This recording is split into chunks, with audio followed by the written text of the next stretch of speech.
Hello my dear students, in this video lecture we discuss about the conductance of solution. Now before study the conductance of the solution, we discuss some important terms related to the conductance of a solution. Now these are the simple terms, like first term is the conductor. Now students, conductor, you know very well, the substance that allow the electric current to flow through them are called conductors. Conductors क्या होते हैं? Conductor वो substance होते हैं जिसमें से electricity आसानी से क्या हो जाए, पास हो जाए, जो इलेक्ट्रिसिटी को क्या करे, कंडक्ट कर सके. मींस वो सब्सटेंस, वो मटेरियल जो इलेक्ट्रिसिटी को कंडक्ट करता है उसे क्या बोलते हैं, कंडक्टर. लेकिन जो सब्सटेंस इलेक्ट्रिसिटी को कंडक्ट नहीं करते उन्हें क्या बोलते हैं, इंसुलेटर. और जो बहुत ही कम करते हैं उन्हें क्या बोलते हैं, semiconductor. Now according to the conductance of a solution we divide the conductor in the two types. First is the metallic or electronic conductors. Now second is the electrolyte conductors, or we can say electrolytic conductors. Now metallic or electronic conductors or electrolytic conductors divided on the basis of current carrier. On the basis of current carrier. ये current career के basis पे हम क्या करते हैं, इनको two parts में divide कर देते हैं.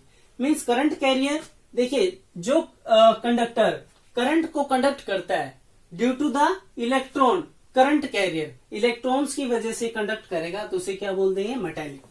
और जो आयंस की वजह से कंडक्ट करता है इलेक्ट्रिसिटी को उसे क्या बोलते हैं, इलेक्ट्रोलाइट कंडक्टर, और we can say electrolytic conductors. देखिए डेफिनेशन क्या होगी मेटालिक और इलेक्ट्रॉनिक कंडक्टर्स की. Conductor which transfer electric current, जो सब्सटेंस उनमें से क्या होता है, करंट पास हो जाता है by transfer of electrons without any decomposition. देखिए इसमें मैटर की कोई डिकम्पोजिशन नहीं होती. जैसे हमारे पास सिंपली क्या है, आयंस है. आयंस कब क्रिएट होंगे, जब कोई इलेक्ट्रोलाइट क्या होगी, डिसोसिएट होगी. लेकिन यहाँ पे कोई केमिकल चेंज नहीं होगा, यहाँ पे कोई डिकम्पोजिशन नहीं होगा, यहाँ पे कोई मैटर का ट्रांसफर नहीं होगा. तो जिन कंडक्टर में से करंट पास होता है due to the transfer of electrons, उन कंडक्टर को क्या बोलते हैं, मेटालिक और इलेक्ट्रॉनिक कंडक्टर्स. देखिए इलेक्ट्रोलाइट कंडक्टर कौन से होंगे, these are the substance which allow the electricity to pass through them in molten state. Molten means liquid state, और the in the form of their aqueous solution. देखिए हमारे पास solution है, एक container में क्या किया, एक बीकर में क्या लिया हमने, सोल्यूशन लिया, उसमें 2 इलेक्ट्रोड लगाए और उसमें से करंट क्या हो गया, पास हो गया. तो वो करंट किसकी वजह से पास हुआ, due to their ions, ion की वजह से पास होगा. और इसमें क्या होगा, केमिकल चेंज होगा, केमिकल डिकम्पोजिशन होगी. देखिए अंडरगो केमिकल डिकम्पोजिशन. जैसे हम इलेक्ट्रोलाइट को वाटर में डिसोल्व करेंगे, उसका सोल्यूशन बनाएंगे, तो वो इलेक्ट्रोलाइट अपने आयंस में क्या हो जाएगी, डिसोसिएट हो जाएगी, आयनाइज हो जाएगी. देखिए कुछ इंपॉर्टेंट डिफरेंस स्टडी करते हैं कि मेटालिक में और इलेक्ट्रोलिटिक कंडक्टर्स में क्या डिफरेंस है. देखिए first difference, electric current flow bye movement of electrons. देखिए किसका मूवमेंट है, इलेक्ट्रॉन्स का. और इलेक्ट्रोलाइट में किसका मूवमेंट होगा, इलेक्ट्रोलाइट में आयंस का मूवमेंट होगा. देखिए यहाँ मूवमेंट ऑफ आयंस है, यहाँ मूवमेंट ऑफ इलेक्ट्रॉन्स है. Second point, no chemical change occur. देखिए यहाँ कोई केमिकल चेंज नहीं होगा. केमिकल चेंज मीन्स जैसे हमने इलेक्ट्रोलाइट ली, इलेक्ट्रोलाइट क्या होती है, वो डिकम्पोज हो जाती है और डिकम्पोज होगी अपने आयंस में, तो उसमें क्या हो जाएगा, केमिकल चेंज होगा. देखिए इसमें कोई केमिकल चेंज नहीं होता मेटालिक कंडक्टर्स में. इसमें क्या होगा, केमिकल चेंज होगा. आपने जैसे इलेक्ट्रोलाइटिक सेल को स्टडी किया, कैथोड पे कौन सा प्रोडक्ट है, एनोड पे कौन सा प्रोडक्ट है, तो वहां पे क्या होता था, ऑक्सीडेशन हो जाता था और रिडक्शन हो जाता था. तो यहाँ पे आयन का क्या होगा, ऑक्सीडाइज हो जाएंगे आयंस, और आयंस क्या होंगे, रिड्यूस हो जाएंगे. जैसे केटायन थे और क्या थे, एनायन. जो एनायन थे वो क्या हो जाते थे, ऑक्सीडाइज, और जो केटायन थे वो क्या करते थे, रिड्यूस हो जाते थे, इलेक्ट्रॉन को एक्सेप्ट करते थे. थर्ड पॉइंट क्या है, it does not involve the transfer of any matter. जो हमारे मेटेलिक हैं, इलेक्ट्रॉनिक कंडक्टर्स हैं, उनमें मैटर का ट्रांसफर नहीं होता, लेकिन जो इलेक्ट्रोलिटिक हमारे कंडक्टर्स हैं उसमें क्या होता है, मैटर का ट्रांसफर होता है।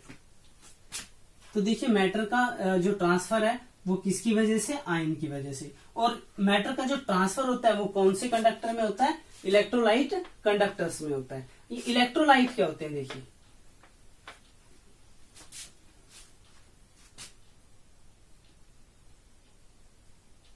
इलेक्ट्रोलाइट और नॉन इलेक्ट्रोलाइट।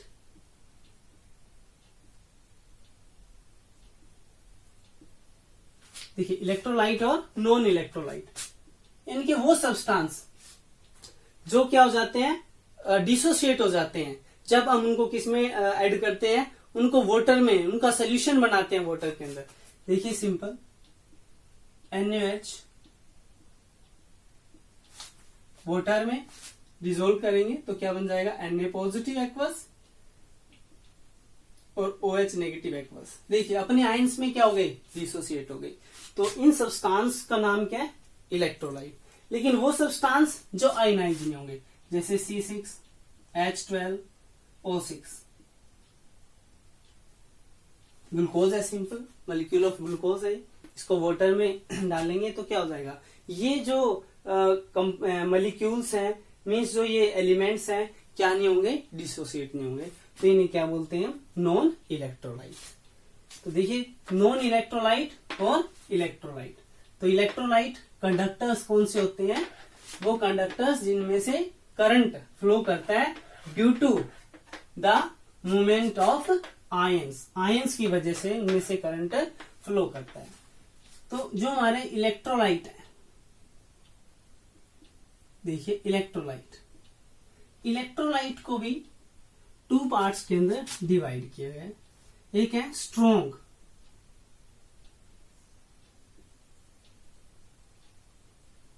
स्ट्रॉन्ग इलेक्ट्रोलाइट और सेकंड है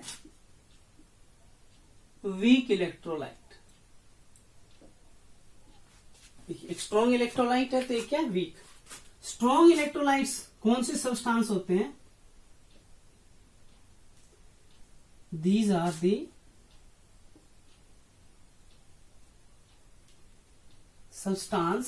the substance which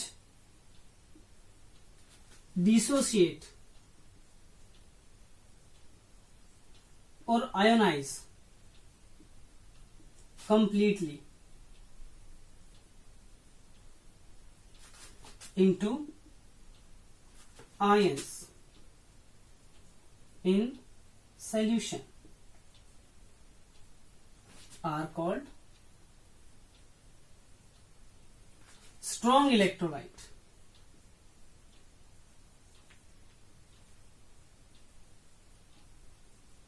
देखिए जो substance, these are the substance which dissociate or ionize completely into ions in solution are called strong electrolyte. जैसे हमारे पास स्ट्रॉन्ग बेस है, स्ट्रॉन्ग एसिड है, like H2SO4। देखिए strong acid है, ये स्ट्रॉन्ग एसिड क्यों है, क्योंकि कंप्लीटली क्या हो जाता है, आयनाइज हो जाता है। ऐसे ही NaCl है, सोल्ट है, HCl है। Now these are the strong electrolytes. Weak electrolyte, दो substance which do not ionize completely into ions in solution। देखिए जो सब्सटेंस कंप्लीटली क्या नहीं होते, आयनाइज नहीं होते, कंप्लीटली क्या नहीं होते, डिसोसिएट नहीं होते, इसमें सोल्यूशन में, तो उन्हें हम क्या बोलते हैं, वीक इलेक्ट्रोलाइट। एग्जाम्पल देखिए H2CO3 कार्बोनिक एसिड, ये क्या वीक एसिड है क्योंकि कंप्लीटली क्या नहीं होता, आयनाइज नहीं होता। अमोनियम हाइड्रोक्साइड है, ये भी कंप्लीट क्या नहीं होगा, आयनाइज नहीं होगा। CH3COH एसिटिक एसिड है, इथेनोइक एसिड है, ये क्या वीक इलेक्ट्रोलाइट है जो कंप्लीटली क्या नहीं होते, डिसोसिएट नहीं होते, तो उन्हें बोलते हैं वीक इलेक्ट्रोलाइट।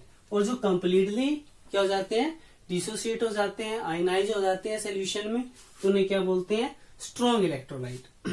देखिए जो वीक इलेक्ट्रोलाइट है, इनकी जो कॉन्सेंट्रेशन है, मीन्स एक्सटेंड ऑफ डिसोसिएशन है या आयनाइजेशन है, उसको हम किससे रिप्रेजेंट करते हैं, किससे लिख सकते हैं, उसको लिखते हैं डिग्री ऑफ आयनाइजेशन या degree of dissociation.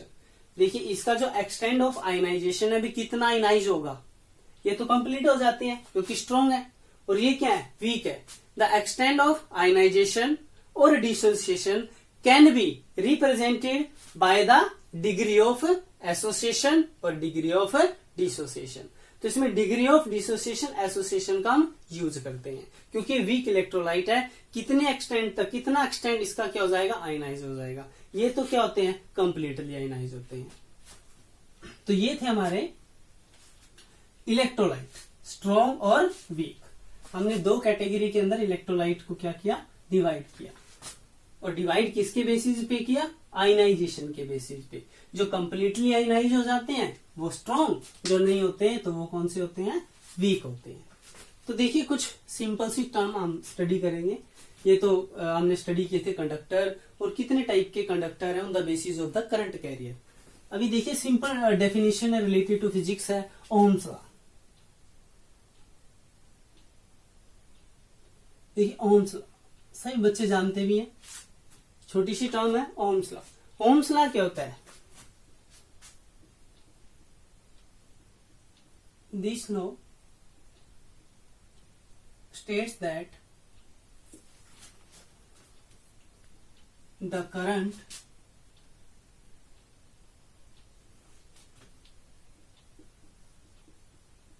flowing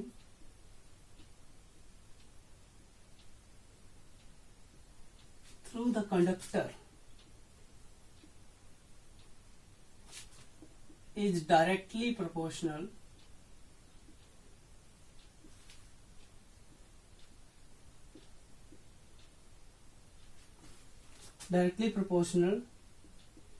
to the potential difference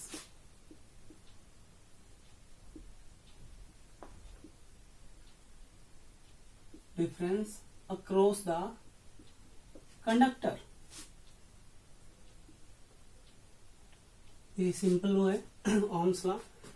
Ohm's law की स्टेटमेंट है कि यदि हमारे पास कोई कंडक्टर मीन्स वायर है ए और बी, तो जो करंट है वो किस पे डिपेंड करता है, पोटेंशियल डिफरेंस पे। जितना ज्यादा ए और बी में पोटेंशियल का डिफरेंस होगा, उतना इजिली करंट क्या हो जाएगा, इसमें से पास हो जाएगा। तो ओम्स लॉ ने मैथमेटिकल जो रिलेशन दिया, V is directly proportional I. V is the potential and I is the current. जितना ज्यादा पोटेंशियल डिफरेंस है उतना ज्यादा करंट है फ्लो करेगा, मीन्स डायरेक्टली प्रोपोर्शनल है। तो जैसे ही डायरेक्टली प्रोपोर्शनल साइन को हम रिमूव करते हैं तो आर क्या आएगा यहाँ पे, constant of proportionality. Constant of proportionality और रेजिस्टेंस कांस्टेंट। आर है हमारा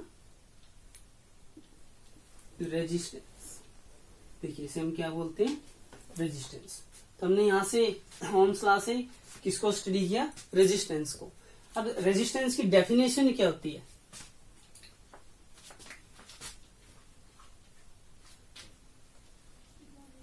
now resistance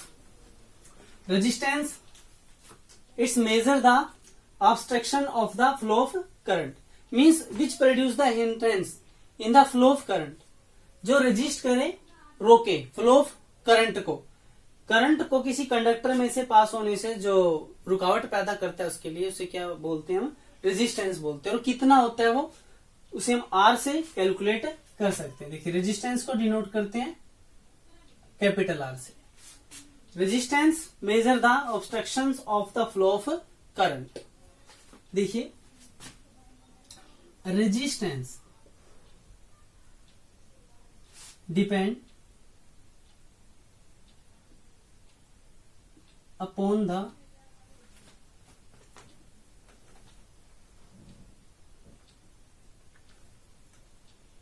length of the conductor.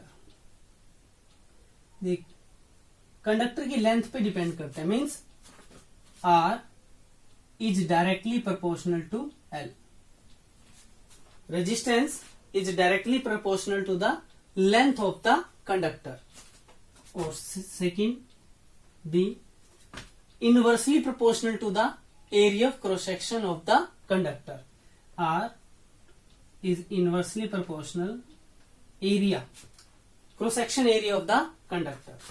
देखिए, यदि हम इसको 1 और इसको इक्वेशन सेकेंड में, from equation first and second, तो क्या आएगा, R is directly proportional to L और इनवर्सली प्रोपोर्शनल टू A। देखिए, जो रेजिस्टेंस है, रेजिस्टेंस भी डिपेंड करता है कि मेटेलिक कंडक्टर है या फिर इलेक्ट्रोलिटिक कंडक्टर है। यदि हम टेम्परेचर को इंक्रीज करें तो मेटेलिक जो कंडक्टर होता है उसका जो टेम्परेचर इंक्रीज करने से रेजिस्टेंस क्या होता है, इंक्रीज होता है। लेकिन जो इलेक्ट्रोलाइट कंडक्टर है, यदि उसमें टेम्परेचर को इंक्रीज करें तो उसका रेजिस्टेंस क्या होगा, डिक्रीज होगा। ये बड़ा इंपॉर्टेंट पॉइंट है मेटेलिक कंडक्टर का और इलेक्ट्रोलिटिक कंडक्टर का। With increasing the temperature the resistance of the metallic conductor increase, और in electrolytic conductor with increasing the temperature the resistance of the electrolytic conductor decrease, क्योंकि वहां पे जो electron का फ्लो होता है वो आयंस की वजह से होता है, और जैसे हम टेम्परेचर को इंक्रीज करेंगे तो आयंस की काइनेटिक एनर्जी इंक्रीज कर जाएगी और उनका फ्लो क्या होगा, फास्ट हो जाएगा। उनकी मोशन क्या होगी, उनकी मूवमेंट क्या होगी, फास्ट होगी विद इंक्रीजिंग द टेम्परेचर। इस वजह से वहां पे रेजिस्टेंस क्या हो जाता है, डिक्रीज करता है। लेकिन मेटेलिक कंडक्टर के अंदर due to the vibration of the kernel तो फ्लो ऑफ इलेक्ट्रॉन रुक जाता है। इस वजह से रेजिस्टेंस मेटेलिक कंडक्टर का बढ़ता है विद इंक्रीजिंग द टेम्परेचर। देखिए, 2 फैक्टर्स पे डिपेंड करता है। मेनली हम 2 फैक्टर की बात करेंगे, नेचर पे भी डिपेंड करता है। 1 factor is the length and second is the area. यदि हम इसको रिमूव करें प्रोपोर्शनलिटी साइन को, तो यहाँ पे क्या आ जाएगा, रो।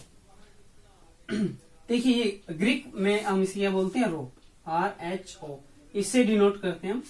ये क्या है, proportionality constant L/A। Now this is known as specific resistance. इसका नाम क्या हो सकता है, स्पेसिफिक रेजिस्टेंस, स्पेसिफिक रेजिस्टेंस, और क्या बोल सकते हैं हम इसको, रेजिस्टिविटी। रेजिस्टिविटी, देखिए, रेजिस्टिविटी भी बोल सकते हैं और स्पेसिफिक रेजिस्टेंस भी बोल सकते हैं। We can say it is the directly proportionality constant. Now resistivity क्या होती है, देखिए, it is defined as the resistance of a conductor of 1 centimetre length and having area of cross section equal to 1 centimetre square. देखिए, rho से हम denote करते हैं resistivity. Resistivity क्या होता है, स्पेसिफिक रेजिस्टेंस होता है। यानी कि वो कंडक्टर, देखिए, मैंने एक कंडक्टर लिया, एक कंडक्टर कंसीडर किया, और उसकी जो लेंथ है वो क्या है, 1 मीटर। 1 मीटर ले सकते हो ऐसा यूनिट में, और 1 सेंटीमीटर ले सकते हो आप। मान लो suppose this is the 1 centimetre, और जो एरिया ऑफ क्रॉस सेक्शन है, एरिया ऑफ क्रॉस सेक्शन भी क्या है, 1 सेंटीमीटर स्क्वायर। और यदि हम ऐसा यूनिट की बात करें तो मीटर कंसीडर करेंगे लेंथ के लिए, और यहाँ पे भी क्या लेंगे, 1 मीटर स्क्वायर। यहाँ पे क्या हो जाएगा, 1 मीटर लेंथ, ये सही के लिए। तो it is defined as the resistance of a conductor. देखिए, उस कंडक्टर का रेजिस्टेंस जिसकी लेंथ क्या है, 1 यूनिट है। It may be 1 centimetre, it मे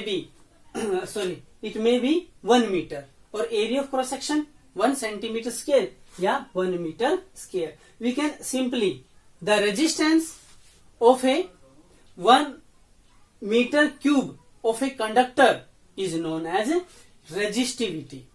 देखिए, रेजिस्टिविटी और रेजिस्टेंस की हम क्या निकालेंगे, यूनिट निकालेंगे। पहले रेजिस्टेंस की यूनिट निकालते हैं। देखिए आर की जो यूनिट है वो होती है ओम, आर की जो यूनिट है वो होती है ओम। और सिंपली ऐसे भी डिनोट कर सकते हैं हम इसको, ये देखिए ऐसे भी डिनोट कर सकते हैं हम। अब डिस्कस करते हैं unit of resistivity, unit of resistivity. Now rho, देखिए रो की वैल्यू निकाल लेते हैं यहां से, R multiply area divided by length. देखिए रेजिस्टेंस का जो यूनिट है वो क्या ओम, एरिया का यूनिट क्या निकालते हैं हम, एरिया सेंटीमीटर स्क्वायर ले सकते हैं और मीटर स्क्वायर भी ले सकते हैं, डिवाइडेड बाय लेंथ इनके सेंटीमीटर, 1 पावर कैंसल, तो ओम सेंटीमीटर और we can say ohm metre. Now this is the unit of resistivity. Now conductance and conductivity. Conductance means simply क्या स्टूडेंट्स, कि जैसे हमारे पास एक बीकर है मीन्स कंटेनर है, और उसमें मैंने क्या ऐड किया, इलेक्ट्रोलाइट मीन्स सोल्यूशन बनाया, और उसमें से करंट पास करेंगे हम। जितना भी करंट उन आयंस की वजह से पास होता है ना, उसे हम क्या बोलते हैं, conductance means conduct to electricity. जैसे हमारे पास रेजिस्टेंस था, रेजिस्टेंस की रिवर्स जो टर्म है वो है कंडक्टेंस। रेजिस्टेंस तो फ्लो को, करंट के फ्लो को रोकने की कोशिश करता है, रुकावट पैदा करता है, ये क्या करेगा, फ्लो कराएगा करंट का। Simply the property of a medium, ये मीडियम की प्रॉपर्टी है, which tells about with which current flow through the medium is called conductance. भाई कितना करंट मीडियम में से, किस मीडियम कह लीजिए आप या इलेक्ट्रोलाइट कह लीजिए, उसमें से पास हो सकता है, उसे क्या बोलते हैं, कंडक्टेंस। कंडक्टेंस यदि मैथमेटिकली बात करें, conductance is the reciprocal of the resistance. यदि कंडक्टेंस को हम जी से डिनोट करते हैं तो जी को क्या लिख सकते हैं, देखिए रेसिप्रोकल ऑफ द रेजिस्टेंस। इस वजह से हमने पहले स्टडी किया रेजिस्टेंस को, रेजिस्टेंस का रेसिप्रोकल मीन्स क्या है, जी, जी का मतलब है कंडक्टेंस। तो कंडक्टेंस का यूनिट क्या होगा, देखिए सिंपल, रेजिस्टेंस का यूनिट क्या होता है, ओम, तो क्या हो जाएगा ओम इनवर्स, और ओम इनवर्स को हम क्या लिख सकते हैं, यानी कि इसको एस से डिनोट करते हैं हम लोग। तो ये यूनिट है किसका, कंडक्टेंस का। देख कंडक्टेंस रेसिप्रोकल किसका हुआ, रेसिप्रोकल हुआ रेजिस्टेंस का। तो जैसे हमने रेजिस्टेंस को स्टडी किया, एस उसका जो इनवर्स है, जो अपोजिट है, वो क्या है, कंडक्टेंस। जैसे हमने रेजिस्टिविटी को स्टडी किया तो उसका जो अपोजिट है वो है कंडक्टिविटी। देखिए कंडक्टिविटी को हम किससे डिनोट करते हैं, कापा से, कापा। कंडक्टिविटी को हम क्या बोल सकते हैं, स्पेसिफिक कंडक्टेंस। देखिए जैसे हम स्पेसिफिक रेजिस्टिविटी को, ऐसे इसको भी क्या बोल सकते हैं हम, स्पेसिफिक कंडक्टेंस, और वी कैन से कंडक्टिविटी। अब जो कंडक्टिविटी है वो क्या होता है, conductivity of an electrolyte solution is defined as the conductance of 1 centimetre cube, और 1 centimetre cube means 1 ml of electrolyte. Means 1 ml solution, यदि मैं 1 सेंटीमीटर क्यूब सोल्यूशन लेता हूँ मीन्स 1 ml सोल्यूशन लेता हूँ, उस सोल्यूशन की वजह से जो भी कंडक्टेंस है तो वो क्या कहलाएगा, कंडक्टिविटी कहलाएगी। जैसे हमारे पास क्या था, रेजिस्टिविटी थी, रेजिस्टिविटी क्या थी, 1 मीटर क्यूब कंडक्टर की थी। ऐसे ही 1 ml सोल्यूशन की, 1 ml इलेक्ट्रोलाइट की जो भी कंडक्टिविटी होगी उसे हम क्या बोलते हैं, कंडक्टिविटी, और we can say specific conductance. देखिए conductance produce by unit volume of medium, वही बात है, सेम है, 1 unit volume, 1 unit volume means 1 ml, और we can say simply 1 cc। तो जैसे हमारा रेसिप्रोकल रेजिस्टेंस क्या है, कंडक्टेंस, ऐसे ही हमारा रेसिप्रोकल ऑफ रेजिस्टिविटी क्या होगी, कंडक्टिविटी। देखिए इसकी यूनिट क्या बनाएंगे हम, कापा इज इक्वल टू 1/ρ, और रो एक ग्रीक वर्ड था, इसकी यूनिट क्या थी, ओम सेंटीमीटर, और we can say ohm metre. तो क्या हो जाएगा यहाँ पे, ओम इनवर्स सेंटीमीटर इनवर्स, और ओम इनवर्स को हम क्या लिख सकते हैं, एस, मीन्स सीमेन। और इसको हम किस में लेके जा सकते हैं, मीटर में भी लिख सकते हैं हम। तो देखिए अब इसमें स्टडी करते हैं कंडक्टेंस को, थोड़ा डिटेल में स्टडी करते हैं। इसमें क्या था, ये क्या स्पेसिफिक कंडक्टेंस है। देखिए इसको थोड़ा सा और एक्सप्लेन करें यदि हम, देखिए कंडक्टिविटी के लिए हमने क्या इलेक्ट्रोड लिए,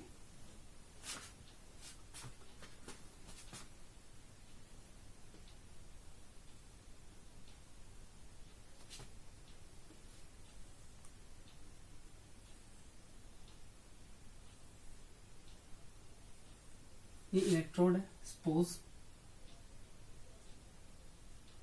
एनोड, ये भी 1 सेंटीमीटर, ये भी 1 सेंटीमीटर, और ये हमारा कैथोड।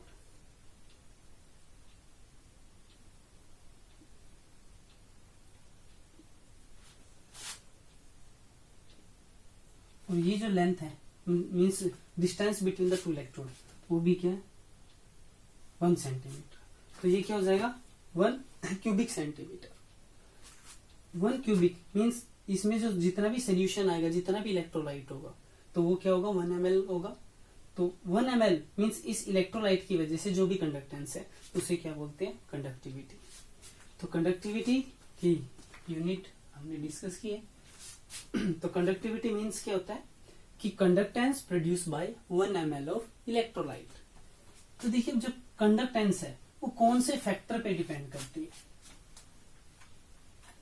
कंडक्टेंस जो डिपेंड करती है वो डिपेंड करती है एरिया ऑफ इलेक्ट्रोड पे और डिस्टेंस बिटवीन द इलेक्ट्रोड। देखिए सपोज ये 2 इलेक्ट्रोड है हमारे पास,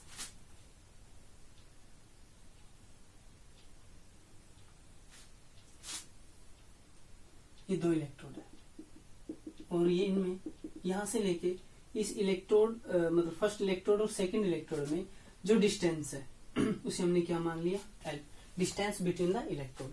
और जो एरिया ऑफ क्रॉस सेक्शन है इलेक्ट्रोड का वो हमने क्या मान लिया, ए।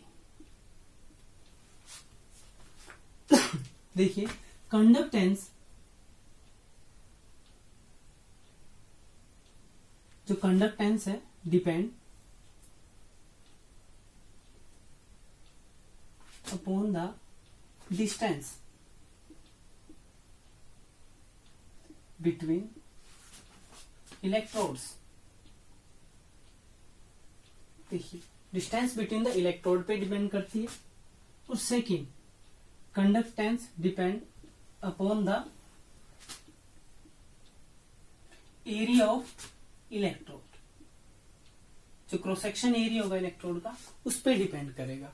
इट्स मीन्स जी, मैथमेटिकली यदि हम लिखे हम, जी is directly proportional to L, or we can say G is directly proportional to, sorry, conductance depend upon the distance between the electrode।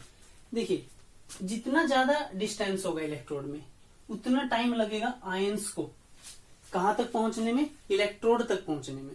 देखिए जितना ज्यादा इलेक्ट्रोड का क्या होगा, एरिया होगा, तो आयन यहाँ पे आए, यहाँ पे आए, तो इजीली क्या हो सकता है, वो डिपॉजिट हो सकता है, इवोल्व हो सकता है, मीन्स उसका रिडक्शन ऑक्सीडेशन आसानी से हो सकता है।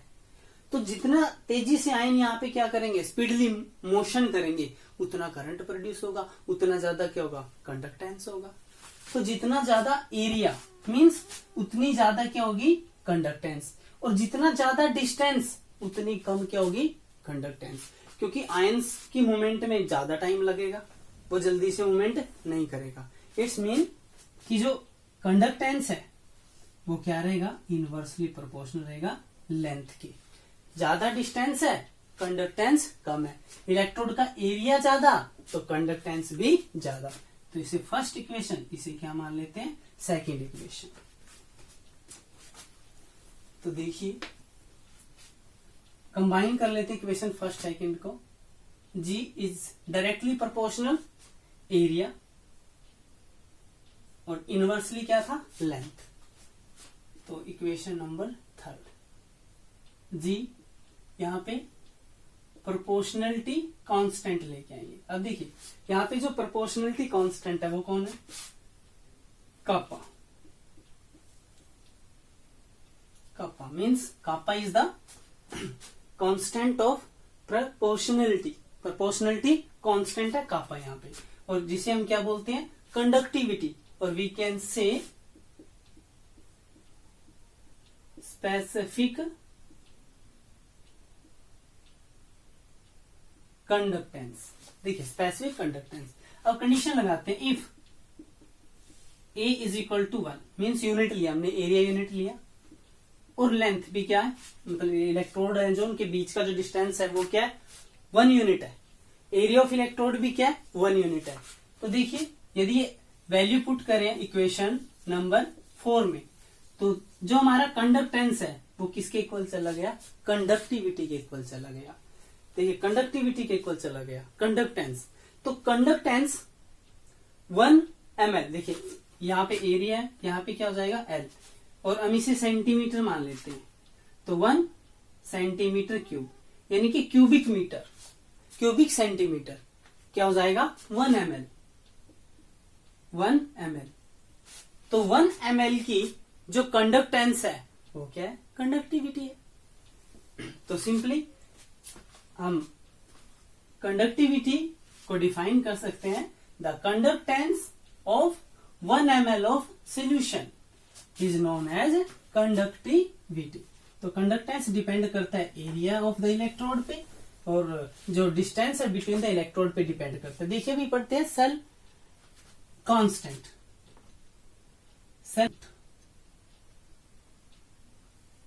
देखिए सेल कांस्टेंट को जी स्टार से मैं डिनोट कर लेता हूं। सेल कांस्टेंट क्या होता है, डिस्टेंस बिटवीन द इलेक्ट्रोड। देखिए डिस्टेंस बिटवीन द इलेक्ट्रोड और एरिया ऑफ क्रॉस सेक्शन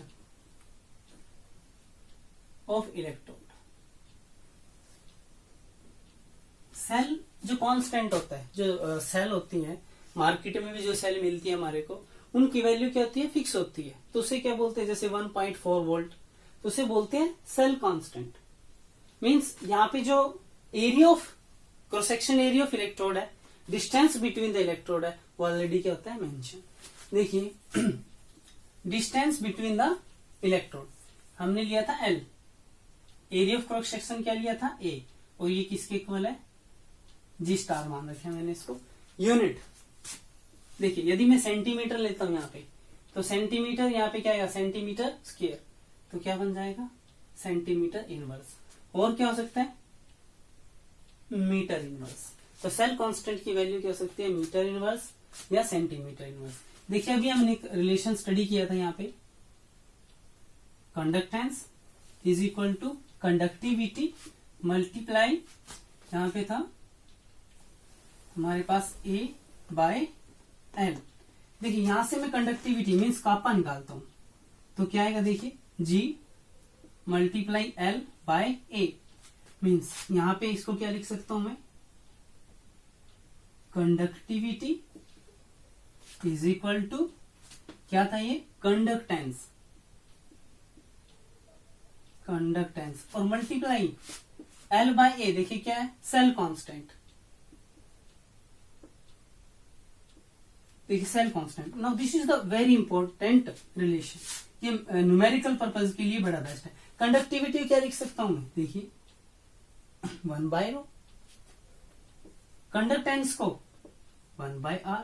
कई बार न्यूमेरिकल में क्या देगा, रेजिस्टिविटी देगा, रेजिस्टेंस देगा, और क्या पूछ लेगा हमारे से, सेल कांस्टेंट पूछ सकता है, कंडक्टिविटी पूछ सकता है, और यहाँ पे क्या आएगा, L/A। तो ये जो फॉर्मूले हैं काफी इंपॉर्टेंट है न्यूमेरिकल के लिए। देखिए अब स्टडी करेंगे type of conductance, molar types of conductance.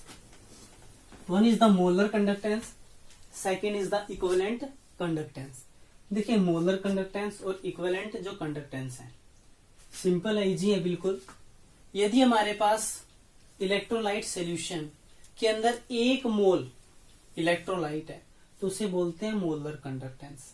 देखिए हमने क्या कंटेनर लिया, उसमें इलेक्ट्रोड रखे और सोल्यूशन डाला, लेकिन उस सोल्यूशन की कंडीशन क्या है कि सोल्यूशन के अंदर 1 मोल इलेक्ट्रोलाइट होनी चाहिए, मींस 1 मोल होना चाहिए किसी भी इलेक्ट्रोलाइट का। तो 1 मोल इलेक्ट्रोलाइट क्या हो जाएगा, डिसोसिएट हो जाएगा, आयनाइज हो जाएगा सोल्यूशन के अंदर, और उसके जो आयंस हैं वो क्या करेंगे, कंडक्ट करेंगे इलेक्ट्रिसिटी को। तो जो आयंस प्रोड्यूस होते हैं 1 मोल इलेक्ट्रोलाइट से और वो कंडक्ट करते हैं इलेक्ट्रिसिटी को, तो उसे हम क्या बोलते हैं, मोलर कंडक्टेंस। देखिए it is defined as the conductance of an electrolyte solution containing 1 mole of electrolyte. यानी कि हमने 1 मोल इलेक्ट्रोलाइट ली, उसमें से जितने भी आयन प्रोड्यूस हुए और उन आयन की वजह से जो भी कंडक्टेंस है उसे क्या बोलते हैं, मोलर कंडक्टेंस। ऐसे ही केस हमारा किसका, इक्विवेलेंट कंडक्टेंस का। यहाँ पे ग्राम इक्विवेलेंट्स लेंगे, यानी कि यहाँ पे 1 मोल लिया तो यहाँ पे क्या लेंगे, 1 gram electrolyte. It is defined as the conductance of an electrolyte solution containing 1 gram equivalent of electrolyte. तो दो जो ये टर्म्स है दोनों में डिफरेंस किसका है, यहाँ 1 मोल है, यहाँ पे क्या 1 ग्राम इक्विवेलेंट है। Means conductance produce bye 1 molar solution is known as molar conductivity. The conductance produced by 1 gram equivalent of an electrolyte is known as the equivalent conductance. तो सिंपल देखिए मैथमेटिकली मोलर कंडक्टेंस को हम denoted करते हैं lambda, capital lambda M से, और इसका जो रिलेशन है देखिए, कापा means specific conductance or we can say conductivity multiply V volume। देखिए कापा क्या है, specific conductance और we can say simply conductivity। V क्या है, volume of electrolyte solution containing 1 mole electrolyte, जिसमें 1 मोल क्या है, इलेक्ट्रोलाइट है। तो कापा स्पेसिफिक कंडक्टेंस 1 ml की वजह से जो भी कंडक्टेंस होती है तो उसे क्या बोलते हैं, कापा। V क्या हुआ, वॉल्यूम, जो ये वॉल्यूम होगा, लेकिन कंडीशन इस वॉल्यूम की है कि इसमें 1 मोल इलेक्ट्रोलाइट होनी चाहिए, चाहे 1 लीटर हो, 2 लीटर हो, 1000 ml हो, 2000 ml हो, वो नहीं प्रॉब्लम क्या है, 1 मोल इलेक्ट्रोलाइट होना जरूरी है। देखिए कैसे सिंप्लीफाई करते हैं इस रिलेशन को हम। Suppose you have 2 mole of NaCl। Suppose मेरे पास 2 मोल ऑफ NaCl है, तो 2 moles means 1 liter of NaCl has how many moles, 2 moles, and half liter कितने मोल्स होगा, 1 मोल होगा। तो हाफ लीटर की जो कंडक्टेंस है वही क्या होगी, मोलर कंडक्टेंस। क्लियर है ना। देखिए 2 मोल सोल्यूशन NaCl का, 1 लीटर में कितने मोल, 2, लेकिन हमने जो कंडक्टेंस है वो कितने की निकालनी है, मोलर मीन्स 1 मोल की। तो 1 मोल हाफ लीटर, तो हाफ लीटर की जो कंडक्टेंस है वो क्या होगी, हमारी मोलर कंडक्टेंस। देखिए सेकंड भी ले लेते हैं। सपोज हमारे पास है 0.5 है, तो 1 litre of NaCl has how many mole, 0.5। और यदि हम बात करें 2 लीटर, 1 मोल, देखिए 1 लीटर में क्या है, 0.5 मोल, तो 2 लीटर में क्या हो जाएगा, 1 मोल। तो conductivity of 2 litre is known as the molar conductivity. तो इस रिलेशन को जनरलाइज करते हैं, सिंपल।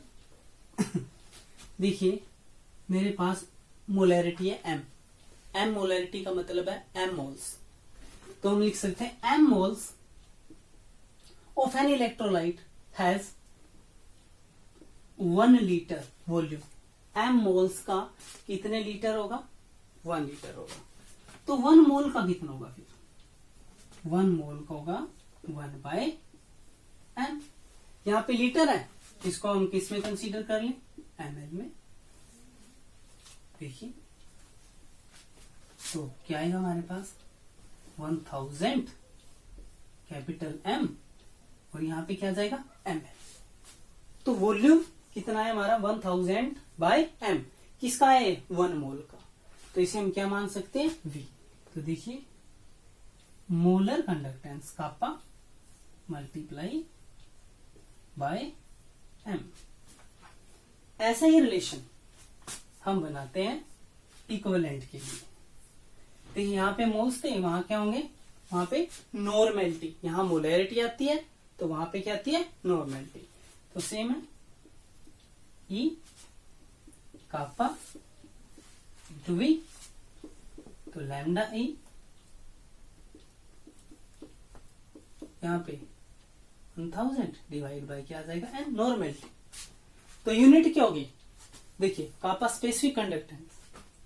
स्पेसिफिक कंडक्टेंस की यूनिट जो होती है वो होती है ओम इनवर्स सेंटीमीटर इनवर्स। और यहां पे देखिए ये क्या होता है? मोल। मोल। लेकिन ये यहां पे ml है और ml 1 ml किसके इक्वल होता है? 1 सेंटीमीटर क्यूब। तो क्या यूनिट आएगी? ओम सेंटीमीटर स्क्वायर और मोल इनवर्स। ये कई बार मतलब मैनी टाइम्स क्या होता है? रिपीट होती है कि मोलर कंडक्टेंस की यूनिट क्या है। एग्जाम में ऐसे ही पूछ लिया जाता है इक्विवेलेंट कंडक्टेंस की यूनिट क्या है।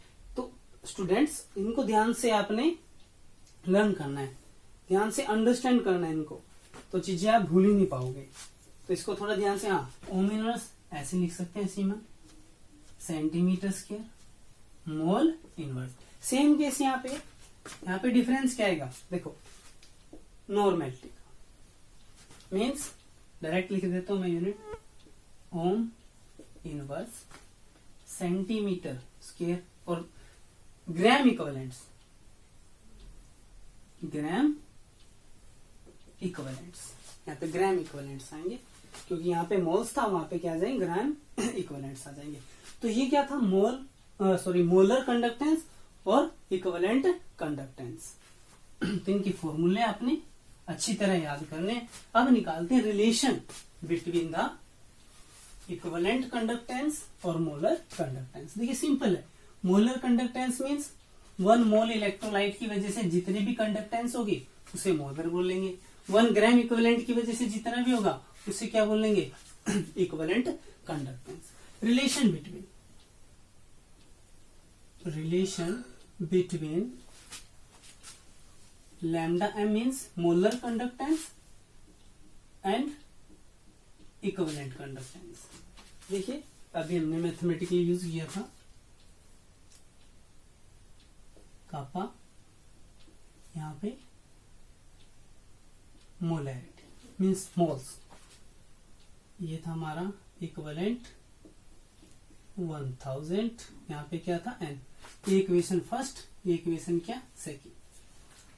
हम क्या करेंगे? डिवाइड करेंगे। 1 को 2 से डिवाइड कर देते हैं। Divide equation 1/2। देखिए क्या आएगा? मोलर कंडक्टेंस इक्विवेलेंट कंडक्टेंस और ये रिलेशन आप निकालोगे तो क्या आएगा? n/m। तो इक्वेशन नंबर 3। देखिए मोलैरिटी नॉर्मेलिटी आप कैसे निकालते हो? देखिए मोलैरिटी निकालने का जो फॉर्मूला है आपके पास, weight of the solute divided by molecular mass of the solute. और यहाँ पे भी वॉल्यूम। ऐसे सिंपल। इसके लिए इसको यदि मैं 4th मानता हूं, नॉर्मेलिटी में क्या आएगा? नॉर्मेलिटी में आएगा यहाँ पे, और क्या लेंगे हम यहाँ पे? देखिए यहाँ पे इक्विवेलेंट मास।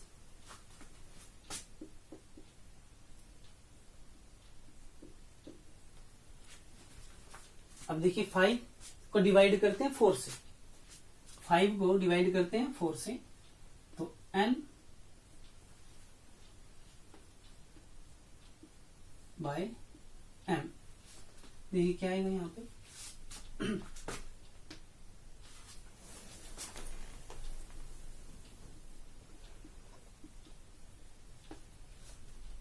ये कैंसिल हो जाएगा, तो ये आएगा MB divide by WB। WB आप जानते हो मास of solute, EB equivalent mass of solute, MB molar mass of solute, तो ये भी क्या हो जाएंगे कैंसिल। तो हमारे पास आया N by M molecular mass of solute और equivalent mass of solute, equation number 6। आप अच्छी तरह जानते हो कि जो E इक्विवेलेंट मास होता है वो क्या होता है, इक्विवेलेंट मास होता है यदि मॉलिक्यूलर मास है हमारे पास और वैलेंसी ऑफ द पॉजिटिव और नेगेटिव आयन, कोई सोल्ट है कितना उस पर पॉजिटिव चार्ज है या फिर कितना नेगेटिव, क्योंकि इक्वल होता है, पॉजिटिव नेगेटिव इक्वल होता है, तो एन क्या है वैलेंसीज। तो यहां से हम एन की वैल्यू निकालें, जो एन की वैल्यू आएगी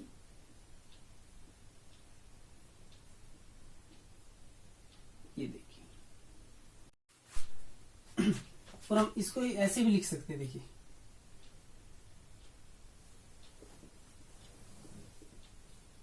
ये देखिए, ये मोलरिटी, यहाँ पे molar conductance, equivalent conductance, normality.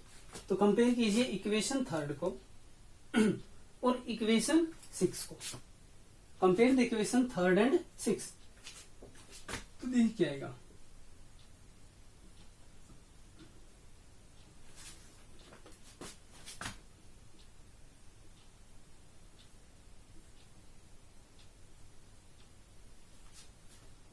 तो हमारे पास ये वैल्यू आई, ये देखिए एन की वैल्यू, तो क्या एन पुट कर सकते हैं यहाँ पे, ये वैल्यू किसकी है, molecular mass equivalent mass is equal to N, तो क्या आ जाएगा एन आ जाएगा यहाँ पे।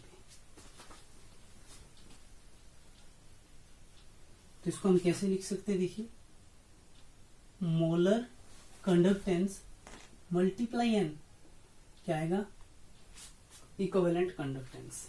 तो देखिए इसको थोड़ा यूज करते हैं हम विद एग्जांपल।